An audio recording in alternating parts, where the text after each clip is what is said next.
রাধা ব্রজমোহনের মহতি কৃপাতে আজ হরিবাসর তিথি। হরিবাসর তিথিতে আমরা সব একত্রিত হয়েছি কিছু হরিচর্চা করবার জন্য। একাদশী তিথির মূল কথাই হলো হরি কীর্তন। সেই হরি কীর্তন বিবিধ প্রকারের।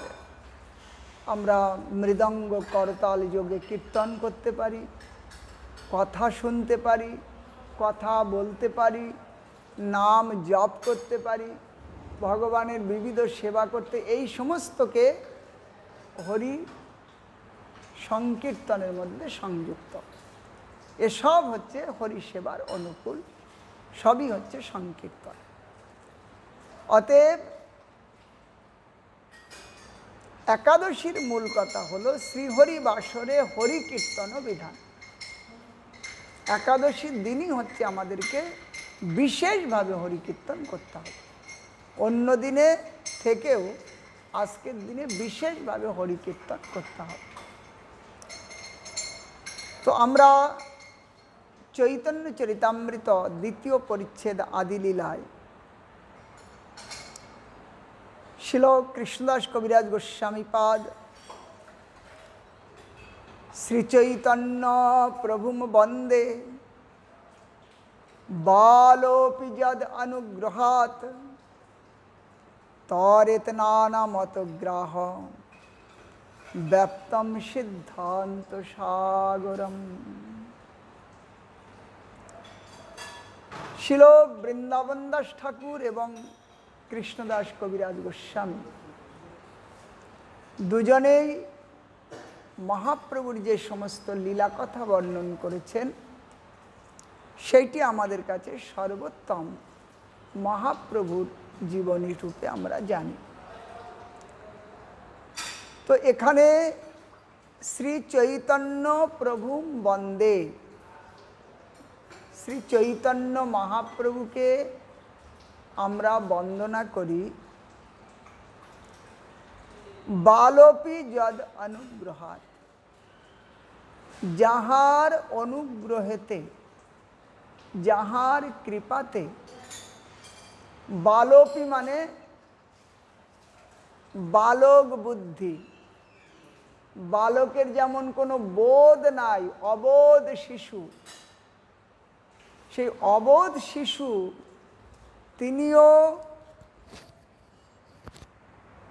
মহাপ্রভুর সিদ্ধান্ত অথবা সমস্ত শাস্ত্রের সিদ্ধান্ত নির্ণয় করতে যিনি সমর্থ হন। তরেত নানা মতগ্রাহম ব্যাপ্তম সিদ্ধান্ত সাগর। সিদ্ধান্তটা বিভিন্ন প্রকার তর্ক বিতর্ক, অপসিদ্ধান্ত, কুসিদ্ধান্ত ইত্যাদি দ্বারা সব ঢাকা রয়েছে। তার থেকে সুসিদ্ধান্ত বার করা এটি কেবলমাত্র যাহার কৃপার দ্বারা সম্ভব, সেই চৈতন্য মহাপ্রভুকে আমরা বন্দনা করি। অতএব কৃষ্ণ কীর্তনের নিমিত্ত চৈতন্যের দয়া ভিক্ষা, এই হরিকীর্তন হরিকৃপা ব্যতীত জীব করতে পারেন না, সমর্থ নাই। তাই কবিরাজ গোস্বামী প্রভু তিনি মহাপ্রভুর কাছেই প্রার্থনা করছেন, হে প্রভু, আমি তোমার নাম যেন গাইতে পারি। কৃষ্ণদ কীর্তন গান নর্তন কলাপথ জনি ভ্রাজিতা সদ ভক্ত বলি হংস চক্র মধুপশ্রেণী বিহারস্পদম কর্ণানন্দী কলর ধ্বনির বহ তুমি জিহবা মরু প্রাঙ্গণে। শ্রী চৈতন্য দয়ানিধের তব লসত লীলা সুধা সরধুনি। হে দয়া সমুদ্র শ্রী চৈতন্যদেব, কৃষ্ণ বিষয়ক উচ্চ কীর্তন, গীত নর্তনাদি অম্বুজ শোভিত এবং হংস চক্রবাক ভ্রমর রূপ সাধু ভক্ত সকলের বিহার স্থান তথা সকলের কর্ণানন্দজনক স্রোতের অস্ফুট মধুর ধ্বনিরূপ তোমার দীপ্তিমতী লীলামৃত ভাগীরথী আমার মরু প্রাঙ্গণ স্বরূপ জিহ্বা ক্ষেত্রে নিরন্তর প্রবাহিত হোক। অতএব সেই শ্রীমান মহাপ্রভু তিনি জয়যুক্ত হউন। জয় জয় শ্রীচৈতন্য জয় নিত্যানন্দ, জয়াদ্বৈত চন্দ্র জয় গৌর ভক্তবৃন্দ। তৃতীয় শ্লোকের অর্থ করি বিবরণ। বস্তু নির্দেশরূপ মঙ্গলাচরণ, যদ্বৈতম ব্রহ্মোপনিষদি তদপাস্য তনুভা, যৎমন্তর্যামি পুরুষ ইতি স্বসংস বিভব, ষড়ৈশ্বর্য পূর্ণজ ভগবান স্বয়ময়ম, ন চৈতন্যাৎ কৃষ্ণ জগতি পরতত্ত্বম পরমিহম। এই শ্লোকে মহাপ্রভু পরতত্ত্ব সীমা সেইটি জানালেন। মহাপ্রভুর স্বরূপটা কি? তিনি কি কোনো সাধক শ্রেষ্ঠ? তিনি কি কোনো দেবতা? না তিনি কোনো ভগবানের অবতার?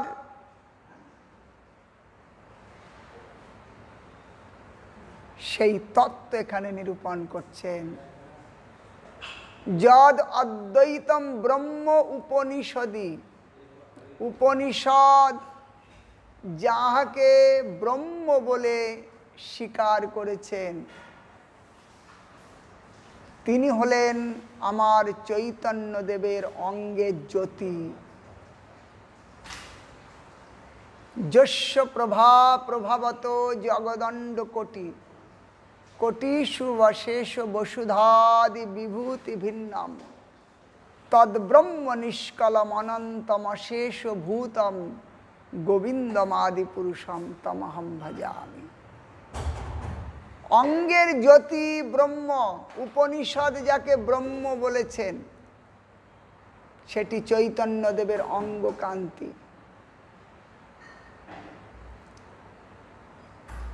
এবং য আত্মন্তর্যামী পুরুষ, যোগ শাস্ত্রে যোগীগণ যাকে পরমাত্মা বলে থাকেন সেই পরমাত্মা আমার চৈতন্যদেবের অংশ। ষড়ৈশ্বর্য পূর্ণজ ভগবান স্বয়ময়ম, সমগ্র ঐশ্বর্য বীর্য যশ শ্রী জ্ঞান বৈরাগ্যশ্চৈব ষড়ভগ ইতিঙ্গনা। এই ছয়টি যে ভগ ঐশ্বর্য, সেই সমগ্র ঐশ্বর্যের যিনি সম্পূর্ণরূপে অধিকারী, যে সেই ব্রজেন্দ্রনন্দন শ্রীকৃষ্ণ, সেই শ্রীকৃষ্ণই এই চৈতন্যদেব। অতএব এই জগতে চৈতন্য ব্যতীত শ্রেষ্ঠ তত্ত্ব আর কিচ্ছুটি নাই। ন চৈতন্যাৎ কৃষ্ণ জগতি পরতত্ত্বম পরমিহ। পরতত্ত্বের সার ইহ পরমিহ, এই মহাপ্রভুই সেই পরতত্ত্বের সার তত্ত্ব। তাহলে মহাপ্রভুকে আগে আমাদেরকে চিনতে হবে, জানতে হবে পরিচয়টা, তারপরে তার প্রতি আমার শ্রদ্ধা হবে। ব্যক্তির পরিচয়েতে ব্যক্তির মহিমা আমরা কিছু জানতে পারি, পরিচয় না হলে তো আমরা জানতে পারি না। আর জানবার পরেই তার প্রতি আমার শ্রদ্ধার প্রগাঢ়তা বাড়ে। যে যে স্তরের ব্যক্তি, যদি একজন বিশেষ কোনো ব্যক্তি হয় তাহলে তার সেই রকম ব্যবস্থা হবে সম্মানাদির। যদি নাই আমি জানি, তাহলে রাস্তায় লোকে যেমন চলছে আমিও তেমনি চলে যাব। সেই জন্য মহাপ্রভুকে আগে জানতে হবে যে মহাপ্রভুর স্বরূপটা কি, আমরা কেন তাকে ভজন করব, তার স্বরূপের পরিচয়টা কি। সেই জন্য এই শ্লোকেতে কবিরাজ গোস্বামী পাদ বললেন যে ইনি কোনো অংশ নয়, ইনি কোনো অবতার নন, ইনি স্বয়ং সাক্ষাৎ নন্দসুত বলি যারে ভাগবতে গাই। নন্দসুত মানে পুত্র, নন্দসুত বলে যে ভাগবতে বলা হয়েছে, তিনি হচ্ছেন কলিযুগে চৈতন্য গোসাই। নন্দসুত বলি যারে ভাগবতে গাই, সেই কৃষ্ণ অবতীর্ণ চৈতন্য গোসাই। তিনি হচ্ছেন চৈতন্যদেব। আর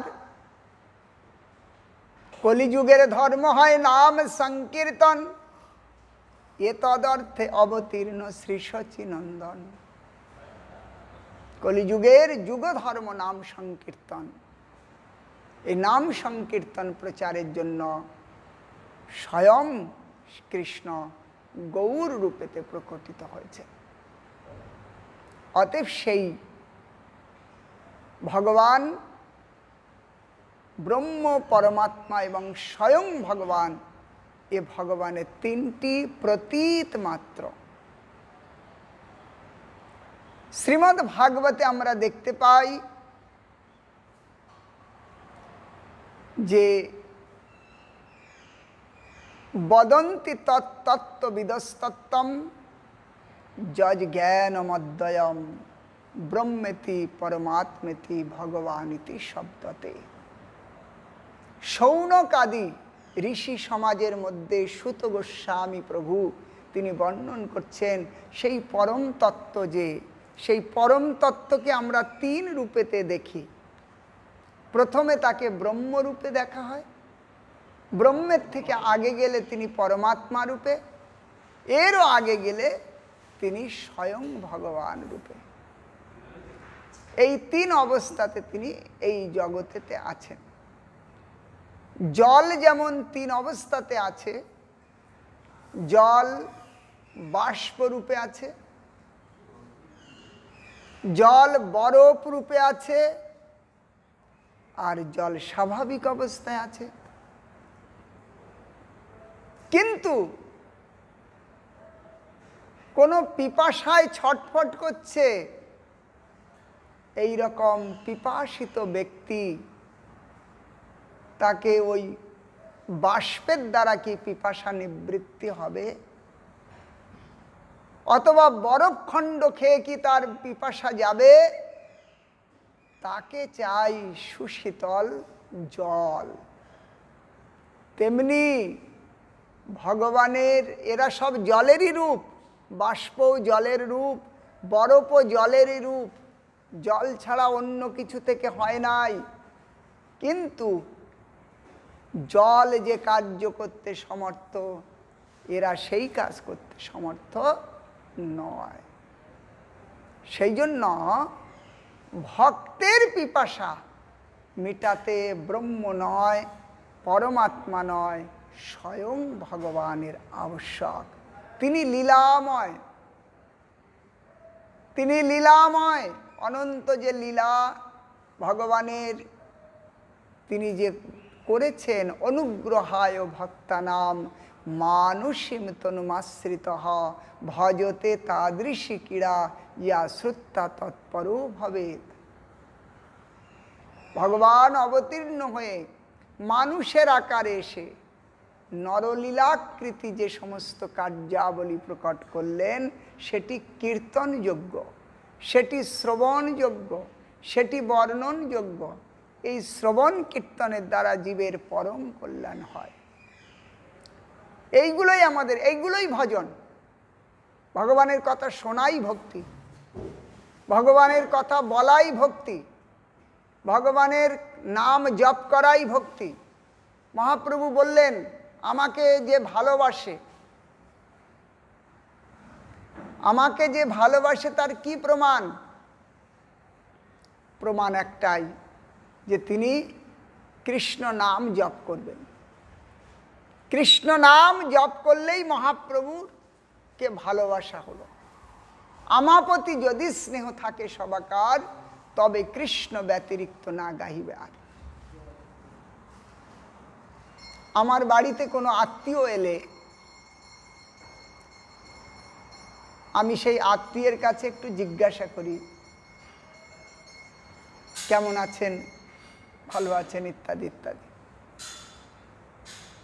যদি খুব পরিচিত আত্মীয় হয়, তাহলে সেই পরিচিত আত্মীয়ের ভালো মন্দটাও আমাদের কাছে জানা থাকে। আমি তদ অনুসারে সেই রকম ব্যবস্থা করি। সে কি খেতে ভালোবাসে, কি বলতে ভালোবাসে, কি দেখতে ভালোবাসে, যদি জানা থাকে তাহলে আমি তদ্রূপ আচরণ করব। তেমনি মহাপ্রভুকে ভালোবাসার অর্থই হল মহাপ্রভুর ইচ্ছাকে প্রকট করা, মহাপ্রভু যেটা চাইছেন সেটা করা, এটাই মহাপ্রভুর ভালোবাসা। মহাপ্রভু চাইছেন জীব ভগবানের প্রতি অনুরক্ত হোক, ঈশ্বর অনুরাগী হোক, তাহলেই আমার প্রতি তার ভালোবাসা হোক। যদি আমার প্রতি স্নেহ থাকে সবাকার, তাহলে কৃষ্ণ ব্যতিরিক্ত না গাহিবে আর। ভগবানের নাম কীর্তন যিনি করেন তিনি মহাপ্রভু প্রিয়। যিনি কৃষ্ণ কথা বলেন, কৃষ্ণ কথা শোনেন, কৃষ্ণ নাম গান, তিনি মহাপ্রভুর প্রিয়। অতএব সেই ভগবান তিনি ওই ব্রহ্ম অথবা পরমাত্মাতে নয়, সেটি স্বয়ং ভগবানের আবশ্যক। কৃষ্ণের যতেক খেলা, সর্বোত্তম নরলীলা, নরবপু তাহার স্বরূপ। গোপবেশ বেণুকর, নবকিশোর নটবর, নরলীলার হয় অনুরূপ। ভগবান যে লীলা করেছেন, সে লীলা জং ব্রহ্মা বরুণেন্দ্র রুদ্র মরুতে স্তন্নন্তি দিব্য স্তবৈর্বেদই। সেই নরাকৃতিকে লুটিয়ে পড়েছেন একে একে সবাই ভগবৎ চরণেতে। ব্রহ্মা, শিব, ইন্দ্র, বরুণ, রুদ্র আদি কাউকে ছাড়েন নাই, সবাইকে চরণে লুটিয়েছেন এই কৃষ্ণ লীলাতে। সেই লীলা দর্শন করে তারা উন্মত্ত পাগলের মতো হয়ে গেছেন। আহা প্রভু, আপনার যে এই সমস্ত লীলা ইতিপূর্বে কখনো দেখি নাই, আমাদের সৌভাগ্য সেই লীলা দর্শন করতে পাচ্ছি। তারাও পর্যন্ত ব্রহ্মা, শিব, নারদ, সনক আদি নিরন্তরে যে পাদ পদ্মের ধ্যান করছেন, নিরন্তর যে পাদ পদ্মের স্মরণ করছেন, নিরন্তর যে চরণের পূজা করছেন, সেই ভগবান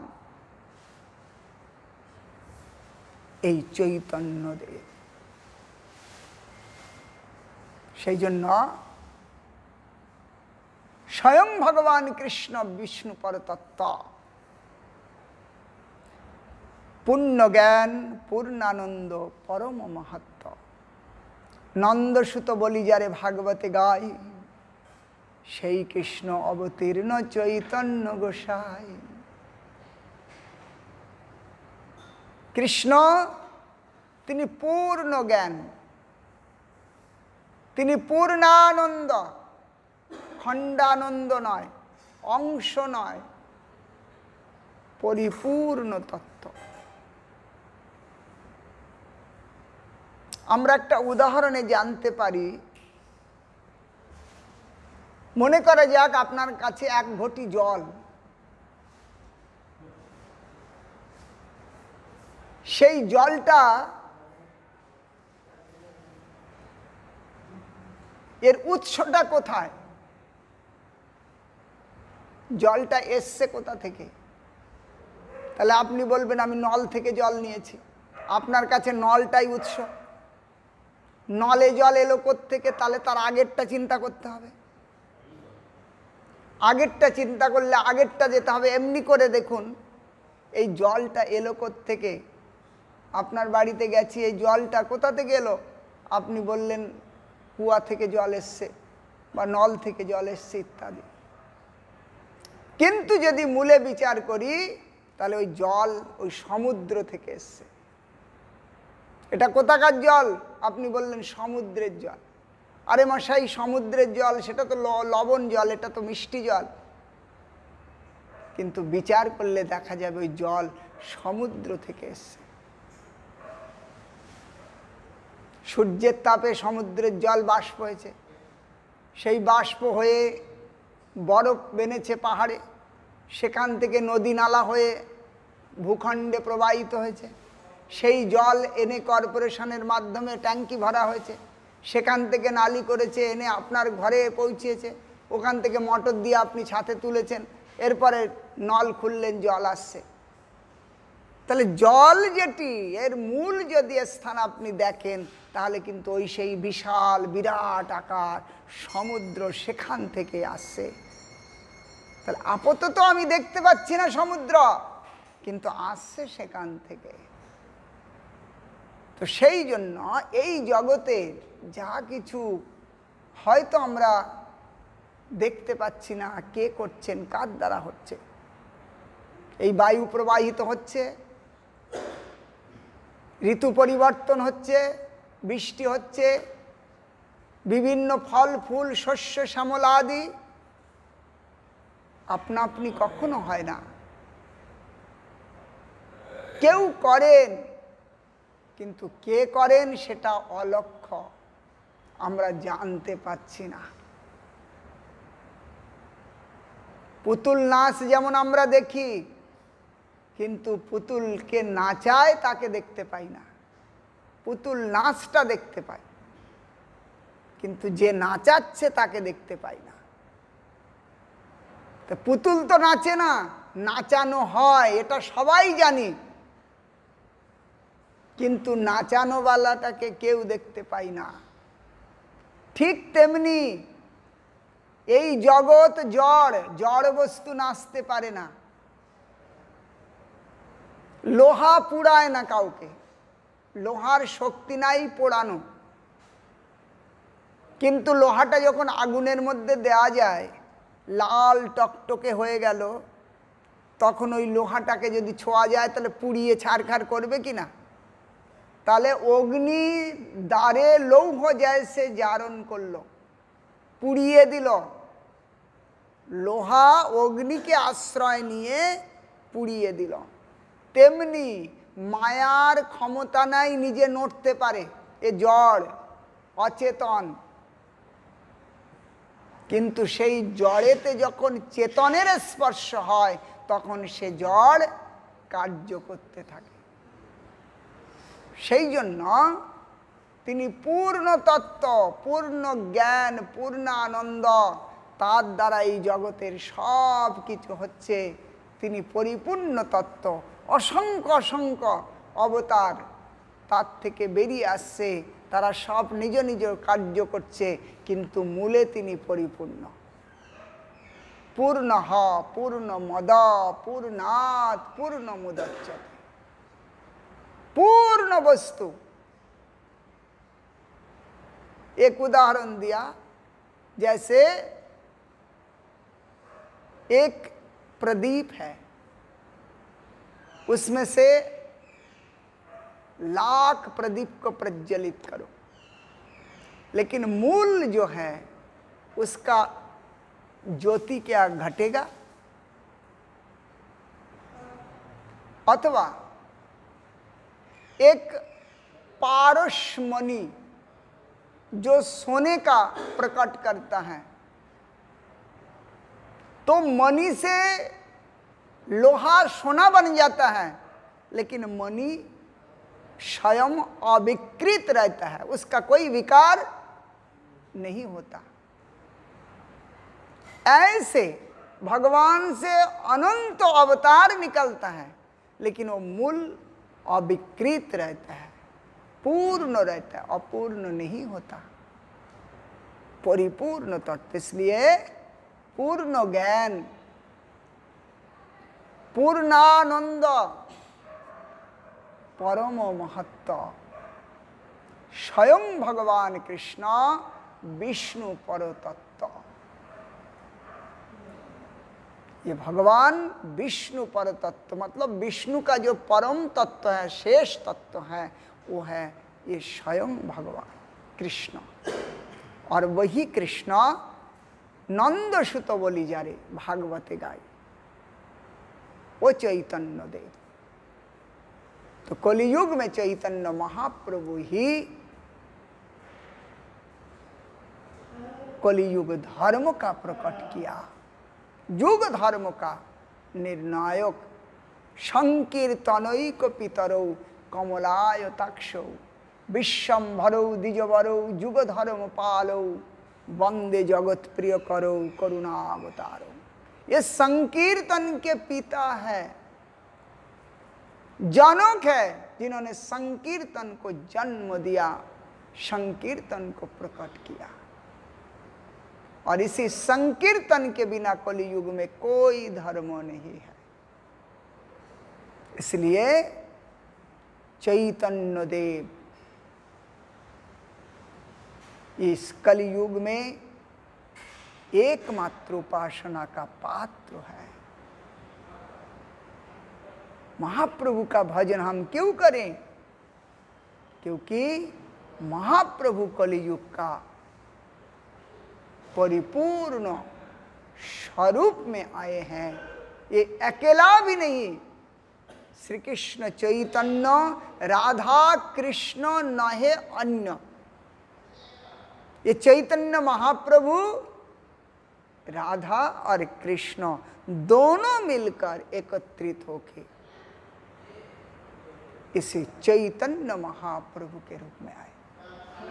इसलिए हमें उन महाप्रभु के आदर्श को, उनकी शिक्षा को, उनके आचरण को अपने जीवन में उतारने का प्रयास करना ही भजन है। और इसी से ही हम धीरे धीरे इसी माया का राज से परम धाम की ओर, भगवत धाम की ओर जाने का तैयारी कर पाएंगे। इसलिए नंद सुत जो वही श्री चैतन्य महाप्रभु, और महाप्रभु ने ही ये जो हरिवासर तिथि, एकादशी तिथि, बचपन में अपने माँ को कहा कि माँ एक भिक्षा मुझे दो। अपनी माँ को भिक्षा मांगा। महाप्रभु की माँ सची माता, उनको लगा ना जाने क्या चाह रहे बेटा, ये तेरा जो कुछ है मांगने का क्या जरूरत है, ये सब कुछ जो है ये तेरा ही है, जो चाहिए ले लो। बोले नहीं माँ, एक वचन मुझे दो, क्या आप देंगे? माँ ने कहा बिल्कुल दूंगी। कहा कि माँ कल एकादशी है, कल से एकादशी करना है। एकादशी के दिन अन्न नहीं खाना, एकादशी के दिन अन्न नहीं देना, एकादशी के दिन भगवान का विशेष रूप से सेवा, पूजा पाठ, कीर्तन, कथा करना। माँ ने कहा बहुत अच्छी बात है, हम कल से एकादशी करेंगे। ऐसे कृष्ण लीला में भी, वहां भी नंद यशोदा आदि इन सभी को भी ये एकादशी व्रत करवाया। तो कहने का उद्देश्य है कि एकादशी का भी प्रकट ये महाप्रभु ने, ये सब लुप्त हो, पहले था लेकिन बाद में लुप्त हो गया था। तालाब जैसे वर्षों के बाद जाओ तो तालाब जमीन बन जाता, उसको बीच बीच में संस्कार करना पड़ता है। 10-20 साल बाद उस तालाब को संस्कार करो तब वो तालाब दिखता है, नहीं तो जमीन बन जाता। ऐसे ही धर्मों में भी हानि होता है। तब भगवान स्वयं आके कभी कभी करते, नहीं तो कभी कभी अपने परिकर पार्षदों को भेज देते हैं, वो आके धर्मों को पुनः संस्कार करते। हाँ, चैतन्य चरितामृत में कहा कि युग धर्म पालन, युग के जो धर्म है वो पालन है अंश होते, अमा बिना ब्रजो प्रेम अन्य नारे दीते। जो ब्रज का प्रेम है वो प्रेम मेरे अलावा दूसरा नहीं दे सकता। संस्कार करना है तो कोई भी कर सकता है, मेरे भक्तों भी आके करता है, अवतार भी आके करता है, किसी को शक्ति दे के भेज दिया प्रभु वो कर देता है। लेकिन ये अवतार शक्ति दिए हुए या और कोई आके ब्रज प्रेम को नहीं दे सकता, वो देने के लिए स्वयं को आना पड़ता है। इसलिए स्वयं महाप्रभु आए और आके वो ब्रज प्रेम दिया कलयुग के जीवों के लिए। इसलिए कलयुग के जीव बड़ा भाग्यशाली है, यद्यपि अनेक अवगुण हैं फिर भी भाग्यशाली है। जो गुलाब का फूल होता है खुशबू वाला होता है, लेकिन उसमें अनेक प्रकार के बाधा भी होता है, कांटा भी होता है, ताकि वो सहज रूप में प्राप्त ना हो। उसी प्रकार ये जो कलयुग का धर्म है इतना सरल है, इतना श्रेष्ठ है, परंतु इसकी प्राप्ति के लिए भी बहुत प्रकार के बाहरी कांटा जैसे व्यवस्थाएं भी रखा गया कि सहज रूप में ना। तो इसलिए महाप्रभु को पहचानो, उनका भजन ही कलयुग का सर्वोत्तम माना गया। इसलिए यहाँ कि न चैतन्यनाथ कृष्ण यज्ञति परतत्तम, महाप्रभु के बिना भजनीय वस्तु कलयुग में और कुछ नहीं।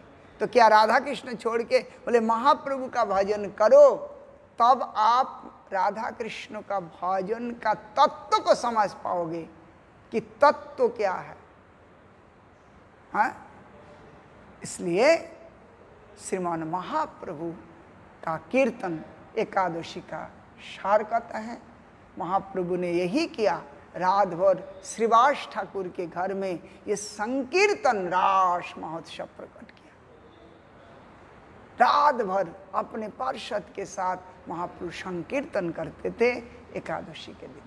तो आइए हम उन एकादशी को प्रणाम करते हैं। बरुथिनी एकादशी है आज, इन एकादशी को प्रणाम करते हैं। और काल 9:30 बजे तक एकादशी का पारण का समय है। इसके बीच में हम सूर्योदय से 9:30 बजे तक हम पारण करेंगे, एकादशी को सम्मान करें। बोलिए श्री बरुथिनी एकादशी तिथि की, श्री चैतन्य महाप्रभु की, रूपानुगुरु वर्ग की, निताई गौर प्रेमानंदे, हरि हरि बोल।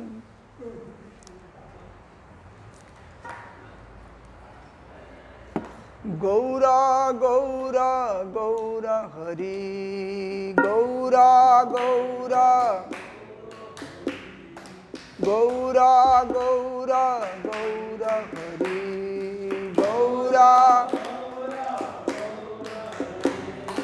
गौरा गौरा गौरा हरि, अवतार शिरोमणि गौरा हरि, अवतार सब अवतार अवतारी गौरा हरि, अवतार अवतारी प्रेम दाता शिरोमणि गौरा हरि,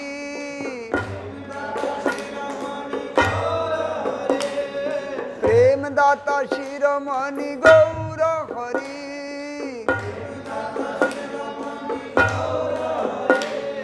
विष्णु प्रिया प्राणधन गौरा हरि, विष्णु प्रिया प्राणधन, विष्णु प्रिया प्राणधन गौरा हरि,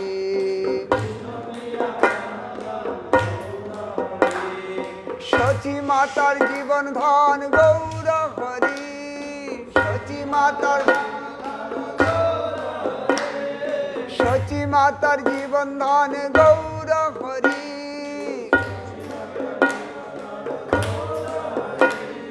गदाधरेर जीवन गौरा हरि, गदाधरेर जीवन गौरा हरि जय, गौरा हरि, गौरा हरि जय, नित्यानंदेर प्राण धन गौरा हरि,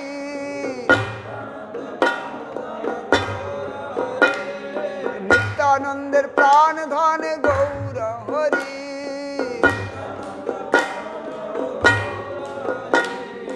অদ্বৈতের প্রাণ ধন গৌর হরি,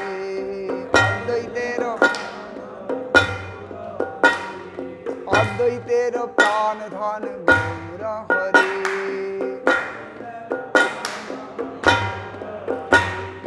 ভক্তজনের সর্বস্ব গৌর হরি, ভক্তজনের সর্বস্ব গৌর হরি, ভক্তজনের গৌরা গৌরা গৌরা হরি, গৌরা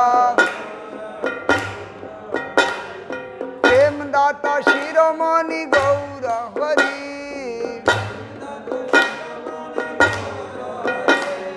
প্রেম দাতা শিরোমণি গৌর হরি,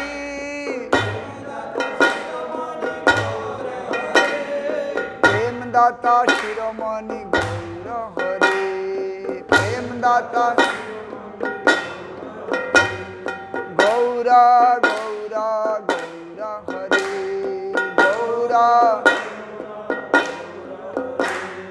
হরে কৃষ্ণ কৃষ্ণ কৃষ্ণ হরে হরে, হরে রাম রাম রাম হরে হরে।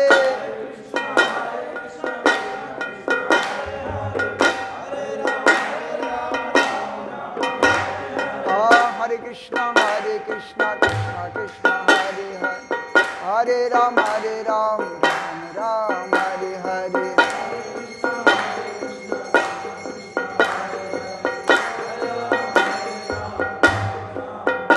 হরি বল হরি বল, হরি বল হরি বল, হরি বল।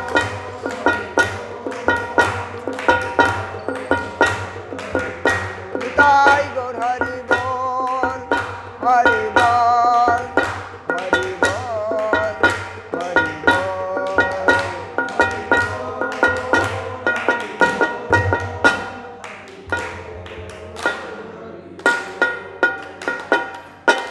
জয় জয় শ্রী শ্রী গুরু গৌরাঙ্গ গান্ধর্বিকা গিরিধর।